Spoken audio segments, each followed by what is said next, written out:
Okay, the next item on our agenda, we have our first speaker of this morning, and it's Carolyn Lubbe-D'Arcy. Many of you know her from the Stop Spraying New Brunswick crowd. So Carolyn, welcome to the rally. I know you have a lot of supporters here. You can see their signs. And of course, this issue with Rod is also closely linked to the Stop Spraying issue. So let's have a little bit of music while Carolyn gets herself ready and hear what she has to say. I'll hold the sign for you, Carolyn. Now, Daddy didn't like trouble. The only way you can deal with bullies is to stand up to them. Everyone that knew him knew he'd sign. The only way you can deal with bullies is to stand up to them. Good morning, everyone. My name is Dr. Carolyn Lubbe-D'Arcy. I'm a dentist in Fredericton and I own my own private practice. I am also chair of Stop Spraying New Brunswick. You have probably seen our signs all over the province, including our billboards and bumper stickers. We know our government has. Stop Spraying New Brunswick is a non-partisan incorporated group dedicated to the stopping of spraying of herbicides, including glyphosate, on Crown land. So on our public land, which includes our Crown Forests and NB Power.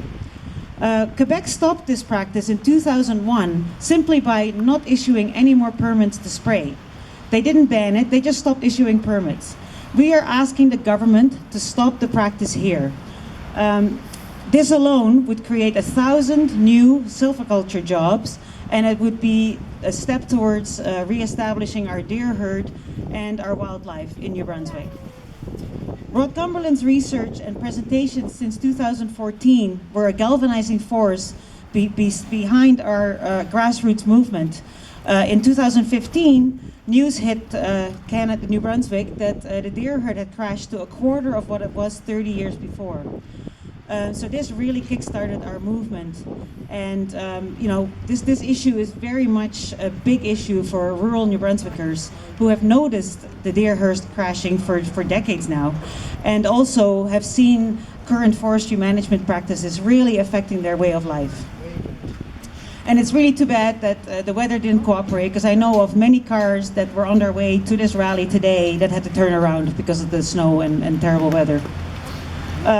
So when SSNB heard the news of Rod Cumberland's termination at the school, and shortly after the termination of Jerry Redmond, the past executive director of the school, I started digging for information about governance of the school and realized that very little information is available to the public, which is really odd because this is a public education institution.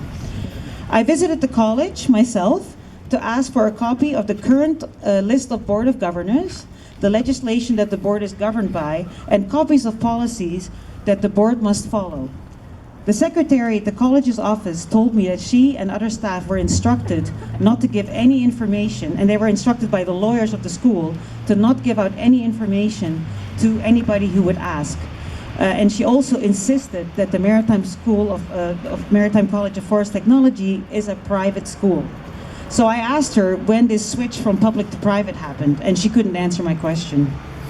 And this college, you know, was founded in 1946-47 by the three provinces, Nova Scotia, PEI, and New Brunswick, to be a center of excellence of public education in forest technology. I then contacted the New Brunswick Department of Post-Secondary Education and Labor, and also, it's a long word, the Maritime Province's Higher Education Commission. Both departments confirmed when I was on the phone with them that this college is public, and it's also confirmed on their websites. I checked it again last night. So the composition of the Board of Governors has not been available for the past few decades since the year 2000. I managed to get a hold of a couple of Board of Governor lists, and it is pretty clear that, especially in the last years, the Board of Government composition has become more and more big forest industry heavy. So they are really well represented on the board, but other types of forestry management that the school teaches are not really represented on the board. So the statutes of policies that the Board of Governors are bound by are also not available. I also found out that the college receives more than $2 million annually towards an operating budget of just over $4 million. So half of the operating budget comes from public money. So we really, have a right to know what's going on at this school. You can find these figures on the Maritime Provinces Higher Education Commission annual report every year. So at least that information is public. So I just want to read out what the MPHEC, which is the Maritime Provinces Higher Education Commission, what their job is. They oversee the governance and standards for post-secondary education in our region. The MPHEC clearly states that post-secondary education institutions should maintain an atmosphere of academic freedom, and I'm quoting this straight from their website, academic freedom and intellectual independence, an atmosphere that not only promotes a full and balanced treatment of the commonly held academic body of knowledge, theories, and opinions, but also encourages testing the limits of knowledge and communicating research findings and the implications of those findings to the academic community and beyond, which that clearly says that academic people who teach, are allowed to challenge things. Academic activity is supported by policies, procedures, and practices that encourage academic honesty and integrity and respect the ownership rights of creators of intellectual property, whether faculty, employees, or students. The institution has adopted formal ethical research standards,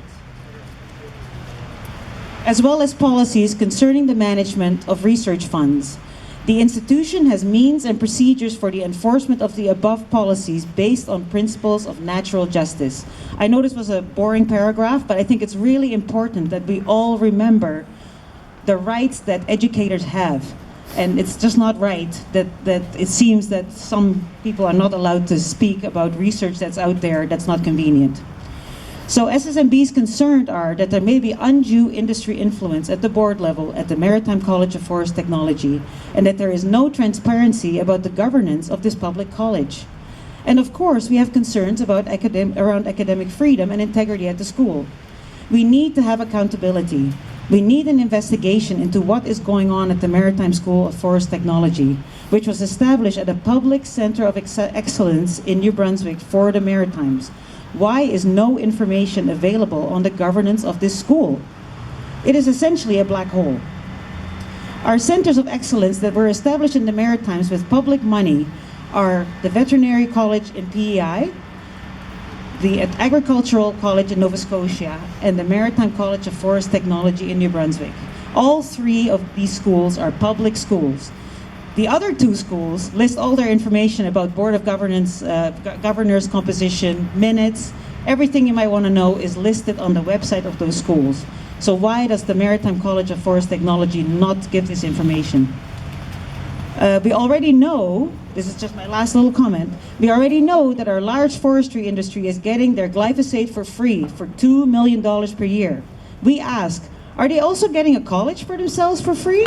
Paid for us by another $2 million per year? Yep. Okay.